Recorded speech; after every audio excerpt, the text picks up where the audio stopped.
Hello दोस्तों, मैं विवेक कुशवाहा आप सभी का स्वागत करता हूं आपके अपने यूट्यूब चैनल वैकेंसी अपडेट्स पर। आज की महत्वपूर्ण vacancy national human resource development NHRD में है। एनएचआरडी में ग्रुप बी, ग्रुप सी और ग्रुप डी की टोटल 2545 वैकेंसी है, जो कि बहुत ही अच्छी और बहुत ही बल्क की वैकेंसी है। इस वीडियो के माध्यम से हम इस वैकेंसी से जुड़ी हर छोटी बड़ी जानकारी प्राप्त करेंगे। वैकेंसी की डिटेल जानने से पहले जो भी कैंडिडेट्स हमारे चैनल वैकेंसी अपडेट्स पर नए हैं, प्लीज़ हमारे चैनल को सब्सक्राइब करें ताकि भविष्य में वैकेंसी से जुड़ी हर जानकारी आपको सबसे पहले मिल सके। आइए वैकेंसी को डिटेल में देखते हैं। हमारी पहली वैकेंसी है असिस्टेंट सेक्शन ऑफिसर पोस्ट की, जिसमें टोटल 45 वैकेंसी है। नेक्स्ट है सीनियर असिस्टेंट, जिसमें 243 वैकेंसी है। अपर डिवीजन क्लर्क यूडीसी में 409 वैकेंसी। असिस्टेंट आईटी के लिए 80 वैकेंसी। असिस्टेंट पोस्ट के लिए 1050 वैकेंसी। लोअर डिवीजन क्लर्क के लिए 518 वैकेंसी और एमटीएस के लिए टोटल 200 वैकेंसी है। इन टोटल एनएचआरडी की तरफ से ग्रुप बी, ग्रुप सी और ग्रुप डी के टोटल 2545 पदों की वैकेंसी है। इन सभी पदों के लिए अब देखते हैं आपकी एसेंशियल क्वालिफिकेशन क्या है या एज क्राइटेरिया, सारी डिटेल में देखते हैं। हमारी पहली पोस्ट असिस्टेंट सेक्शन ऑफिसर है। इस पोस्ट के लिए आपकी एसेंशियल क्वालिफिकेशन बैचलर डिग्री मांगी गई है। जो भी कैंडिडेट्स बैचलर डिग्री क्वालिफाई है या ग्रेजुएट है, देखिए आपके पास यहाँ पे कोई भी बाउंडेशन नहीं है कि आपने बीए किया है, बीकॉम किया है, इंजीनियरिंग किया है। आपका सिर्फ बैचलर डिग्री होना चाहिए, किसी भी ब्रांच से, किसी भी सब्जेक्ट्स के साथ है, आप इस फॉर्म को फिल कर सकते हैं। बस आपकी इसेंशियल क्वालिफिकेशन के अंतर्गत आपका बैचलर डिग्री होना चाहिए। आपकी अधिकतम आयु सीमा 40 वर्ष से कम होनी चाहिए। 40 वर्ष अधिकतम आयु सीमा निर्धारित की गई है आपकी, जिसके लिए आपको असिस्टेंट सेक्शन ऑफिसर पोस्ट के लिए आपको लेवल 7 की सैलरी प्रोवाइड की जाएगी, जो कि ग्रुप बी की वैकेंसी है। अब नेक्स्ट देखते हैं, हमारी नेक्स्ट पोस्ट है सीनियर असिस्टेंट, जिसके लिए आपको बैचलर डिग्री आपके पास होना चाहिए इस पोस्ट के लिए फॉर्म फिल करने के लिए, और साथ में आपके पास टाइपिंग होना चाहिए 35 वर्ड पर मिनट इंग्लिश में और 30 वर्ड पर मिनट हिंदी में। कंप्यूटर टाइपिंग आपके पास एलिजिबल होने चाहिए आप, तभी इस पोस्ट के लिए आप एलिजिबल हैं। इस पोस्ट के लिए अधिकतम आयु सीमा 35 वर्ष निर्धारित की गई है। नेक्स्ट पोस्ट है अपर डिवीजन क्लर्क। इस पोस्ट के लिए आपकी बैचलर डिग्री आपका क्वालिफिकेशन होना चाहिए, एसेंशियल क्वालिफिकेशन, और डिजायरेबल में कंप्यूटर नॉलेज मांगी गई है। इसमें कोई भी टाइपिंग नहीं है। अपर डिवीजन क्लर्क के लिए अधिकतम आयु सीमा 32 वर्ष निर्धारित की गई है। नेक्स्ट पोस्ट है असिस्टेंट आईटी। एसेंशियल क्वालिफिकेशन मांगी गई है bachelor degree, diploma from a recognised university in electronics and communication, electronics and telecommunication, computer science, information technology.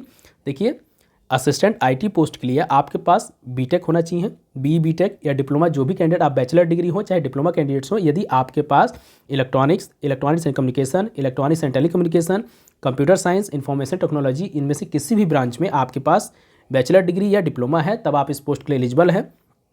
अधिकतम आयु सीमा इस पोस्ट के लिए 32 वर्ष निर्धारित की गई है।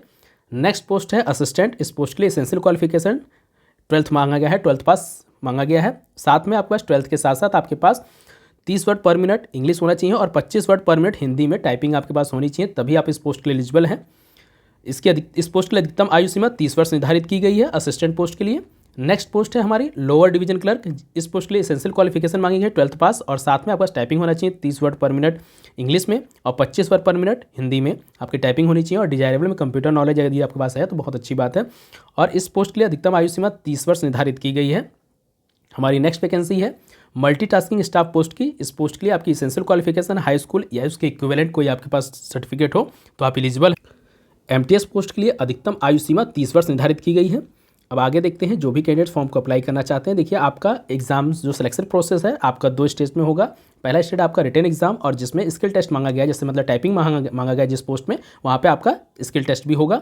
जो भी कैंडिडेट एज रिलैक्सेशन के लिए एलिजिबल है उन सभी को एज रिलैक्सेशन प्रोवाइड किया गया है। आप देख सकते हैं यहाँ पे कैटेगरी वाइज उनको एज रिलैक्सेशन प्रोवाइड किया गया है। अब देखते हैं कि जो भी कैंडिडेट फॉर्म को अप्लाई करेंगे उनके लिए क्या फीस है।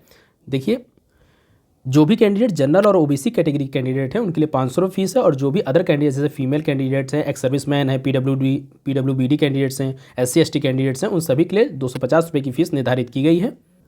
अब देखते हैं आपका एग्जाम का सिलेबस क्या होगा, पैटर्न किस तरीके से आएगा। देखिए पार्ट 1 MCQ होगा, जो कि 1 घंटे का होगा, 200 मार्क्स का होगा, जिसके अंतर्गत जनरल इंटेलिजेंस, रीजनिंग पूछा जाएगा, quantitative aptitude, abilities, general awareness, English language and comprehension मांगा जाएगा। देखिए 2 पार्ट में होगा, पार्ट 1 में MCQ होगा, पार्ट 2 में डिस्क्रिप्टिव होगा।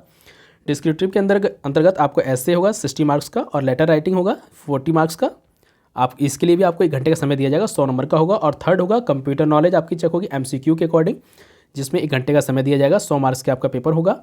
और फोर्थ है आपका टाइपिंग टेस्ट। देखिए टाइपिंग टेस्ट जिसे स्किल टेस्ट बोलते हैं, सभी पोस्ट के लिए नहीं है। आप देख सकते हैं यहाँ पे जो स्किल टेस्ट है सिर्फ 2 पोस्ट के लिए है आपका। यहाँ पे अपर डिवीजन क्लर्क यूडीसी के लिए और असिस्टेंट आईटी के लिए, सिर्फ इन्हीं 2 के लिए आपका स्किल टेस्ट है। बाकी सबके लिए नहीं है, सभी पोस्टों के लिए नहीं है। इसी प्रकार वैकेंसी से जुड़ी हर छोटी बड़ी जानकारी प्राप्त करने के लिए आप हमारे चैनल वैकेंसी अपडेट्स को सब्सक्राइब करें, हमारी वीडियो को लाइक करें, शेयर करें और अपना सपोर्ट बनाए रखें। धन्यवाद।